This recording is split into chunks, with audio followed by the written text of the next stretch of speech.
ભાઈ કેમ રામ નથી કયો રામ નથી તું બતાય નહીં કોનામાં રામ નથી એ તું કેમ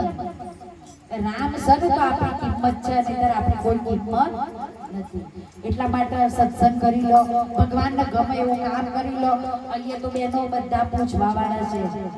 દુઃખ પડે ને ઉપરને કહેવાય વિગ્રહને કહેવાય અડોસ પડોશમાં કહેવાય બધાને કહેવા માટે સાંભળવા માટે જગ્યા છે અને હરિના માર્ગે જઈશું ત્યાં કોઈ જ નથી ત્યાં જીવ અને શિવ વચ્ચે જે કર્મ કર્યું છે ને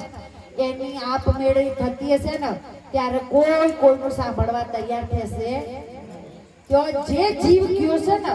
એ જ જીવનું કર્મનો લેખો ભગવાન પૂછશે અને એ જ પ્રમાણે આપણું ત્યાં યોગ્ય સ્થાન છે નિતર્પણ સ્થાન ત્યાં પણ આપણું બેંકની અંદર કમાઈ ગાંધીનગરમાં રહેવા આવ્યા સરસ મજાના બંગલા બનાયા ઘણા લોકો તો અમે સાંભળીએ ને તો પૈસો મારો પરમેશ્વરનો હું પૈસાનો દાસ પૈસો કમાવામાં એટલા પાગલ ને તો કે બધું તમારું પીવો અમારો તો ટાઈમ જ નથી પૈસો છે તો વાપરવો નથી સત્સંગમાં વાપરવો નથી કોઈ આવું પુણ્યદાન થતું હોય તો વાપરવું નથી બસ પૈસો જ દેખાતો હોય પણ અમુક ટાઈમે પૈસાને પણ ધર્મના માર્ગે વાપરવો પડે બેંકની અંદર ભેગો કરેલો પૈસો આપણે બેંકમાં જઈએ લેવા તારે કામમાં આવે ત્યારે બેંક વાળો આપી દે કે ના આપી દે